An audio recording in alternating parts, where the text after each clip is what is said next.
Hello everyone, welcome to the lectures on ethics terminologies and in the last lecture we have discussed the definition of ethics। फिर हमने देखा ethics को civil services की के अंदर कैसे लगा सकते हैं, how you will utilize the theory of ethics की जो core values हैं उनको आप कैसे utilize कर सकते हैं as a civil servant when you are going to join the civil services। UPSC has at multiple times asked these kind of utilities, but today we are going to discuss a basic two terminologies which are very important and often interrelated। We cannot say कि ethics जो काम कर रहा है law वो नहीं कर रहा है, but there is a fundamental difference।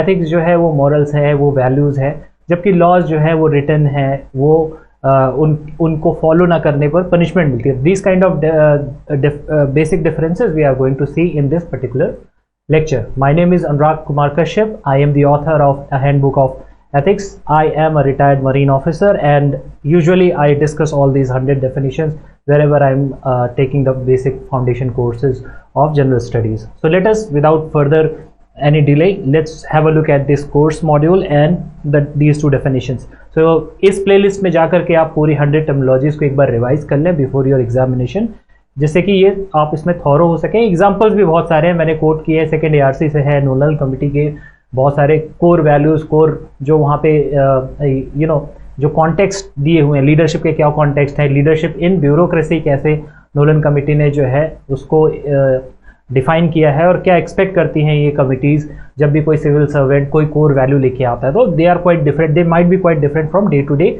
Leadership values which are required in civil services. So try to have a look at those things. अगर आपको थोड़ा बहुत याद कर सकते हैं, कॉन्टेक्स्ट को समझ सकते हैं तो समझ लीजिए और उसको आप एग्जाम में लिखना है आपको। Having said that, let's start with today's lecture, that is what is the difference between ethics and law। So I'll read out the basic definition। पिछले वाले lecture में आपने देख लिया होगा, ethics is a set of values which guides the human conduct and human and societies conduct, और जो भी है उनकी वैल्यूज को, उनके आइडियल्स को, उनके कंडक्ट को वो गाइड करता है। तो वो एक सेट ऑफ प्रिंसिपल्स है। So it is a set of principles. Is a basic difference over here is that it is a set of principles and values that guides the society, ethics, human actions subject to some unwritten laws. आपके पास में कुछ और ethics हो सकती है और properly defined नहीं है, और इसको अगर आप नहीं भी फॉलो करते हैं, अगर आप किसी से मिलते हैं और कोडियली नहीं मिलते हैं, nowhere it is written that you are going to get any kind of punishment. आप फॉर्मली मिल करके या नहीं भी मिलना चाहते हैं, if you do not call your friends, it is not going to be punishable. But if the law says that you have to report any particular instance, if you are a let's say particular commissioner in any particular district, तो वहाँ पे आपको annual reports भेजनी है या फिर कुछ भी आपको आपके सीनियर को भेजना है, और अगर आपने उसको नहीं फॉलो किया तो वो वायलेशन ऑफ लॉ माना जाएगा और वो पनिशेबल होगा। For example returns of income tax जो फिल करना होता है वो भी आपको, अगर वो एज पर लॉ मैंडेटेड है तो आपको फिल करना पड़ेगा। So laws are usually the rules and are made by the government. So governing जो अथॉरिटी है, आप पॉलिटी में भी पढ़ेंगे, पॉलिटी के लेक्चर्स को ले रहे हैं, जब भी आप पॉलिटी के लेक्चर्स को दे रहे हैं वहाँ से भी आप कोर वैल्यूज निकाले, because constitution is the guiding moral guide of the country, not only for the politicians and the governing bodies but also for the citizens as whole। तो citizens भी कई बार हम लोग भूल जाते हैं कि हमें क्या क्या वैल्यूज़ वहाँ से लेनी चाहिए। यहाँ पे एक बेसिक फंडामेंटल वैल्यू जो हम यहाँ पे देख रहे हैं कि अगर वो हमें गाइड कर रहा है कॉन्स्टिट्यूशन, अगर वो हमें equality, respect of others, composite culture का रिस्पेक्ट करने के लिए बोल रहा है, तो हम उन सारी वैल्यूज़ को from the very early in our life we can inculcate. तो ये सारी बहुत ही कोर बहुत ही फाइन चीज़ें हैं जो हम अगर अपनी लाइफ में लेकर के आएँ और वो वैल्यूज़ कॉन्स्टिट्यूशन से, अगर आप कॉन्स्टिट्यूशन से ये सारी वैल्यूज़ को कोट करेंगे तो एथिक्स में आपको बहुत अच्छे मार्क्स आएंगे। It has been known that people have secured more than 150, so it's quite relevant। The paper of general studies बहुत ज़्यादा relevant है, और जो टॉपर्स जिस इंस्टीट्यूट से मैं आपको बता रहा हूँ, रैंक नंबर 16 है, रैंक नंबर 34 है, 53 है, उन सब के भी बहुत सारे अच्छे मार्क्स थे जो हमने एनालाइज किए, जो उनकी कॉपीज़ को देखा, जब हम वहाँ पे चेक करते तो हम तो बहुत ज़्यादा स्ट्रिक्टली जो यूपीएससी की कॉपीज़ है अगर एथिक्स की है तो हम उसमें मैक्सिमम टू मैक्सिमम 110 मार्क्स देते थे, और एक्चुअल यूपीएससी एग्जाम में देखा गया है those people have secured more than 150, 140 भी लोगों के इतने ज़्यादा मार्क्स आए हैं। तो अगर आप स्टिक करते हैं, अपने ऑर्गेनिक रहते हैं अपने आंसर्स में, आप इन वैल्यूज़ को समझ पाते हैं, अगर आपको लॉ और एथिक्स के बीच का डिफरेंस समझ में आ गया और एग्जामिनर को आपने वो समझा दिया, तो ये बहुत ही कोर होगा कि आपको पता है कि लॉज जो है वो गवर्निंग बॉडीज़ बनाती है, लॉज को फॉलो ना करने पे, ट्रैफिक रूल को फॉलो ना करने पे आपको पनिशमेंट मिलेगी। और जबकि एथिक्स एक सेट ऑफ मोरल्स हैं जो एक सोसाइटी और इंडिविजुअल्स खुद ही से बनाते हैं, तो यहाँ पे पनिशमेंट नहीं है, यहाँ पे नो पनिशमेंट एज सच, यहाँ पे फाइन्स हो सकते हैं। ये एक बेसिक है। फिर आप देखेंगे कि स्टेट इसको बनाता है, स्टेट, और यहाँ पे लॉज को स्टेट बनाता है, चाहे वो कोई सी भी बॉडी हो, मोस्टली लॉ मेकर्स हैं। अब लोग कहेंगे पार्लियामेंट और स्टेट लेजिस्लेचर ही लॉ बनाता है। यहाँ पे लॉ का एक जनरल सेंस लिया गया है, यानी कोई भी रूल, यानी कि अगर डिस्ट्रिक्ट कलेक्टर भी कल को कहता है कि ड्यू टू पैंडेमिक यहाँ से घर से इतने बजे से इतने बजे ही आप निकल सकते हैं, उसके बाद तो फाइन है, then that can also be considered as a law. Law is going to restrict the people's conduct in order to achieve the greater social goal. जो ग्रेटर लिबर्टी है, सोशल लिबर्टी, लिबर्टी का भी आप जो philosophical context है। अच्छा, एक और बात है, अगर आप पॉलिटी को पढ़ रहे हैं, कोई भी स्टैंडर्ड सोर्सेज आप पढ़ रहे हैं, तो उसमें आप उसके फिलोसफिकल मीनिंग्स वगैरह को भी देखें, बिकॉज यूपीएससी अब बहुत ही ज़्यादा डेप्थ में जाकर के एनालिटिकल तरीके से वो सारे सवालों को फ्रेम कर रहा है। So liberty is not absolute, it is limited. So limited liberty के लिए लॉ लगाए जाते हैं। अगर आपकी लिबर्टी है to go out, doesn't mean that you can go out and kill other people. तो आपकी लिबर्टी एक लिमिटेड सेंस में रहेगी और लॉ के द्वारा वो कंट्रोल की जाएगी। मर्डर के लिए पनिशमेंट है, दूसरों को हार्म करने के लिए, बॉडीली हार्म के लिए, all those things are going to be covered in the law. और एथिक्स वही कहता है ब्रदरहुड मेंटेन करनी है, इक्वालिटी मेंटेन करनी है, एक फ्रेटर्निटी मेंटेन करनी है सोसाइटी में, एक अच्छे से रहना है हमें।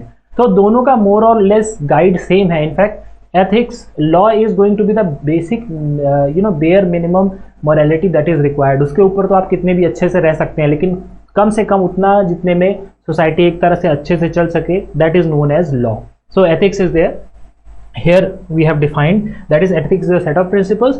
Laws are rules usually made by the government authorities, states and how people may or may not act in the society। written rules होते हैं, guides होती हैं। अगर आपको फाइन है 10,000 रुपए का, ट्रैफिक में चालान हो रहा है, तो वो रिटन होगा, प्रॉपरली लिखा जाएगा, और उसका एक तरह से वो पहले से लॉ या तो पास होगा या तो रूल कहीं ना कहीं पे लिखा होगा।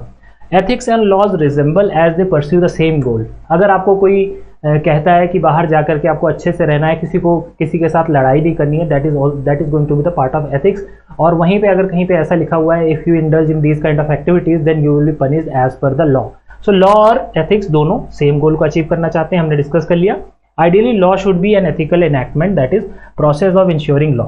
तो लॉन्गर टर्म में सोसाइटी में, इनफैक्ट अगर आप देखें कार्ल मार्क्स ने जो हाईली इंडस्ट्रियलाइज सोसाइटी, और महात्मा गांधी ने भी जो इन्विजन किया था जहाँ पर कि एकदम हाईली डेवलप हो जाएंगे, जहाँ पे रूल्स लॉज की कोई खास ज़रूरत नहीं होगी, everybody will be self enacting their own laws, their own behavioural conduct. तो अगर लॉन्गर रन में लॉ का यही एम होता है, जितनी भी एथिकल इनैक्टमेंट्स हैं उनको जो है वो इनैक्ट करे, वो एक तरह से कंडक्ट एथिकल सोसाइटी बनाने में हेल्प करे। So second one also is clear. In fact ethics and law have common value structure, dimming that the law is the minimum moral. ये मैंने आपसे डिस्कस किया कि लॉज जो हैं वो मिनिमम आपको बताते हैं कि हाँ आपको ट्रैफिक सिग्नल नहीं क्रॉस करना है, और आप सेफ स्पीड से और अच्छे से चल सकते हैं, तो वो आपके एथिक्स पर डिपेंड करता है। बहुत लोगों का ध्यान दे सकते हैं, हॉकिंग नहीं करेंगे, तो वो अगर आप हॉकिंग करेंगे तो एज सच इंडिया में तो उतनी पनिशमेंट नहीं है। फॉरेन में अगर आप जाते हैं और अगर आप जहाँ पे बहुत एक्सेसिव हॉकिंग करते हैं तो उसका भी आपको फाइन मिल सकता है। इंडिया में भी कहीं कहीं वो फाइन है, और लेकिन अगर वो लॉ में नहीं लिखा है तो फिर वो आपके ऊपर है, आपकी पर्सनल मोरालिटी पे है कि आप अगर किसी हॉस्पिटल के पास से जा रहे हैं तो बहुत तेज़ी से आप हॉर्न नहीं बजाएंगे, ये आपके पर्सनल मॉरल्स में। लेकिन अगर आप लॉ में लिखा हुआ है कि आप ट्रैफिक सिग्नल्स को ब्रेक करते हैं तो आपको उसकी पनिशमेंट मिलेगी। Let's further have a look at the differences. जो डिटेल डिफरेंसेस हैं उनको हम एक बार देख लेते हैं।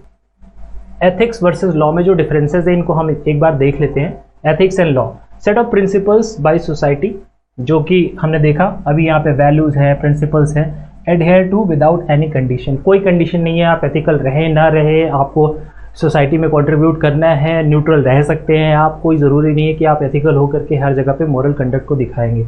But here the rules are frame because basic minimum morality है, तो ये रिक्वायर्ड होगी। You can not create nuisance. If you are sitting in public places, public place में जाकर के आप मेट्रोज में स्मोकिंग नहीं कर सकते हैं, बिकॉज वो एथिकल भी नहीं है और लीगल भी वहाँ पे पनिशमेंट दी हुई है। अगर आप एज अ ड्रंक पर्सन आप मेट्रो में चढ़ते हैं तो there are certain rupees fine, और उसके बाद में जेल भी हो सकती है। तो इस तरह की बातें हैं जो अगर थ्रू लॉ इनैक्ट हो जाती हैं, अथॉरिटी होती है उसमें, यानी स्टेट मोस्टली और अथॉरिटीज़ होती है। अगर आपको कोई भी स्टेट का जो एलिमेंट है वो आपको इस पर्टिकुलर अथॉरिटी के थ्रू उस लॉ को इम्प्लीमेंट करेगा।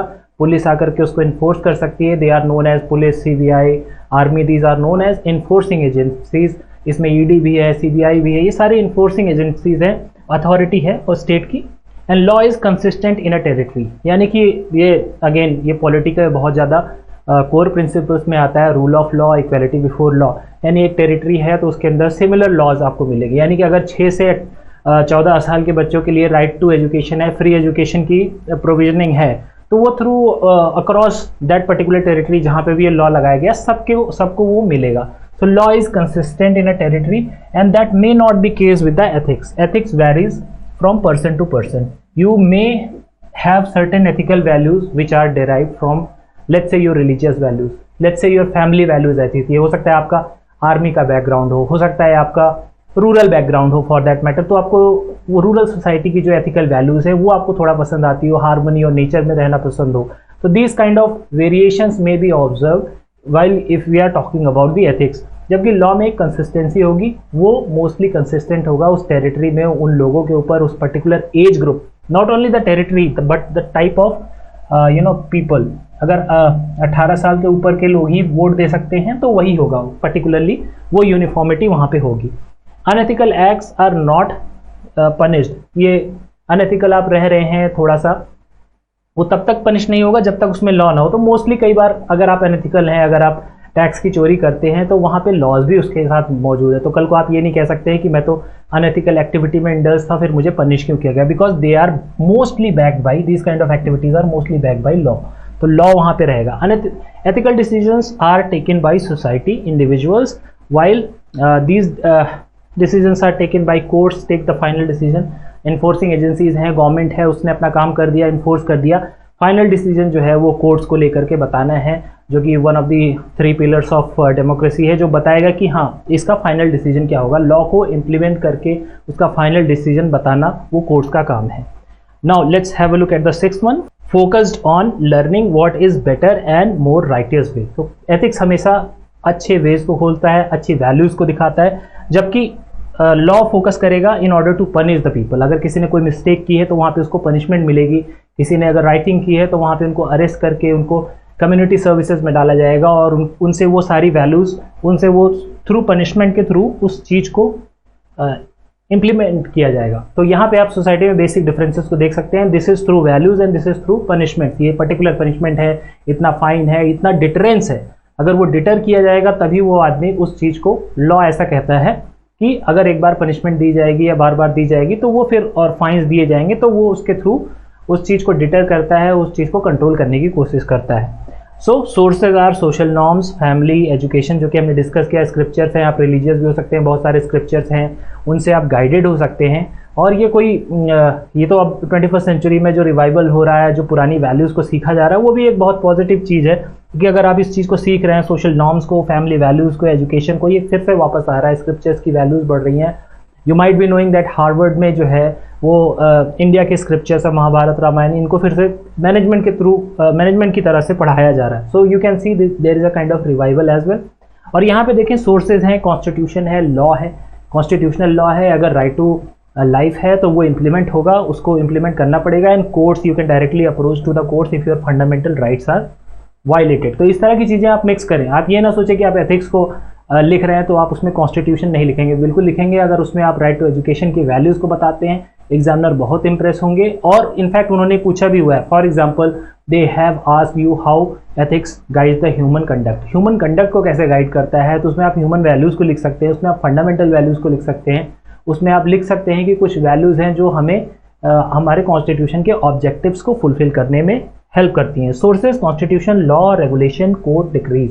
तो कोड के भी ऑर्डर होते हैं। अगर विशाखा गाइडलाइंस में ये कहा गया है कि विक्टिम ऑफ सेक्सुअल हरासमेंट से कैसे डील करना है, ये गाइडलाइंस दी गई है पुलिस को, तो उसको फॉलो करना पड़ेगा। So court judgments are also going to be they are going to be applicable as law unless the parliament और state legislature उस तरह के लॉज को ना बनाए। अगर कोर्ट ने कहा है कि इस डायरेक्शन में जाना है तो उसको भी लॉ कंसिडर किया जाता है। if that is going to be violated then punishments will be there. So here we have discussed the fundamental difference between ethics and law.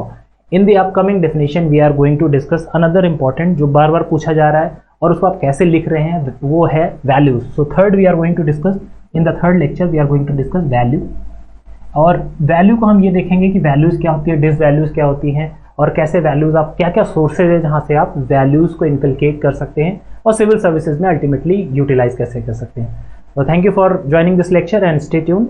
Have a nice day.